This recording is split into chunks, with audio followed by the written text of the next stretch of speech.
ළඟදී ජනාධිපතිතුමා කතා කළා. මට දුරකථනයෙන් කතා කරන්න හම්බුණා. ඉතින් මේ ඇහුවා කොහොමද වැඩ පිළිවෙල කියලා එතුමාත් ඇහුවා.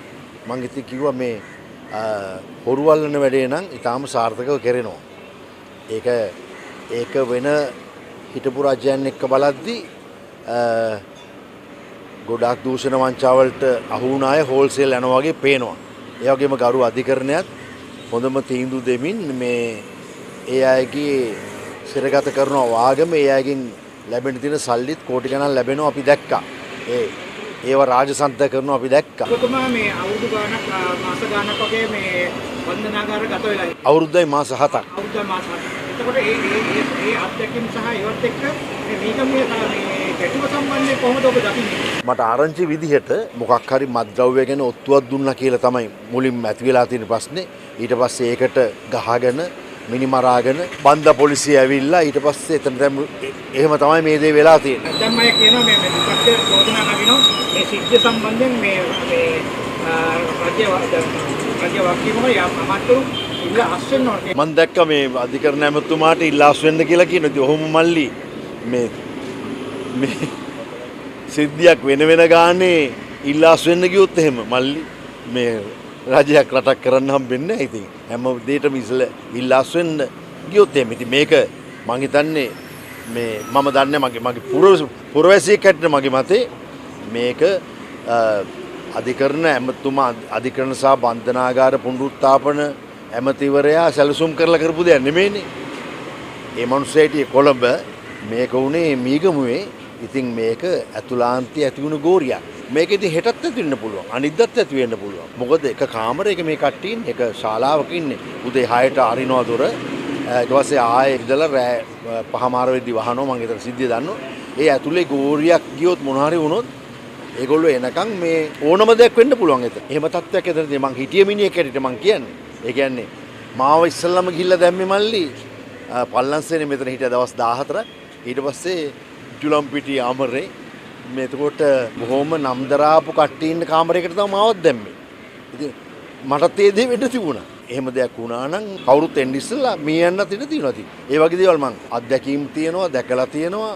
මං ඉන්න කාලෙත් ඒ වගේ ගැටුම් ඇති වුණ අවස්ථා තිබුණා. රජයක් හැටියට වගකීම් බාරගත්තා. ඔව්.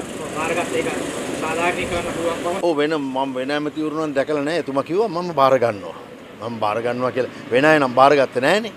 ඉතින් දැන් පිටරටවලත් අපි දකින්නෝනේ මල්ලි කට්ටිය කියනවා අපි බාර ගන්නවා වගකීම කියලා. අපි දැකලා තියෙන්නේ ඒව තමයි පිටරට.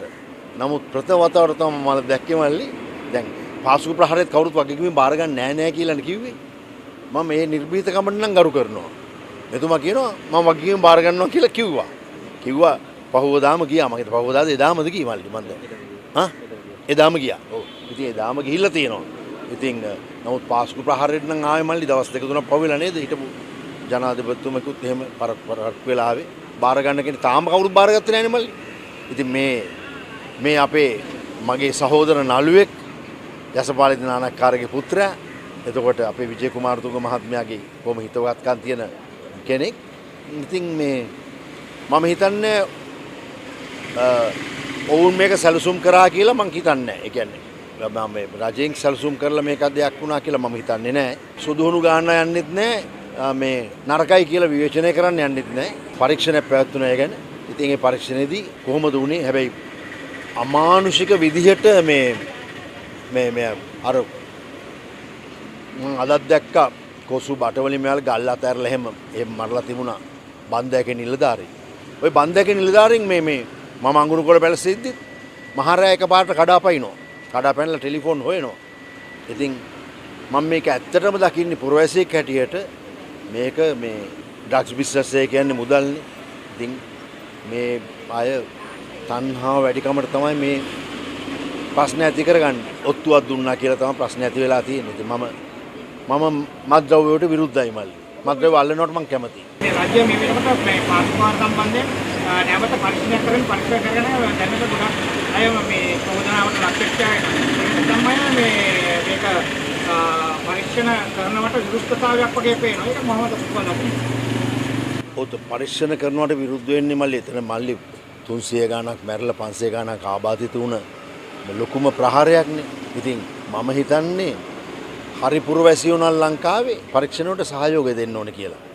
ඒවා මුරපද හංගන්නයි මේ හැංගෙන්නයි මේ විවේචනය කරන්නයි හොඳ නැහැ. පරීක්ෂණ වලට පූර්ණ සහයෝගය දෙන්න ඕන කියලායි මගේ මතය. මේ පරීක්ෂණ කරන කණ්ඩායම ගැන මට විශ්වාසයක් තියෙනවා. මේ පරීක්ෂණය හරියට කරලා මේ මහා සංහාරය කරපු අයව අල්ලයි කියන විශ්වාසය මගේ තව වෙනතුරු තියෙනවා. තාම මේ විශ්වාසය බිඳිලා නැහැ. අපි බලමු මොකද්ද ඉස්සරහට වෙන්නේ කියලා. නිලධාරි මණ්ඩලයෙන් හරි පරීක්ෂණයක් කරේ කියලා ඔබ විශ්වාසයක් තියෙනවා. ඔය නිලධාරි මණ්ඩලයේම තමයි මේ පහුගිය ටිකේ නම් දරාපු කේසස් කරේ.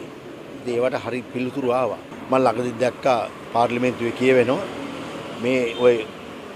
මේකට අත්අඩංගුවට ගත්ත අය මේකට ඍජුවම සම්බන්ධයි කියලා කියනවා. මම ඇහුණා පාර්ලිමේන්තු එකේ. නමුත් පාර්ලිමේන්තුවේ කියනවල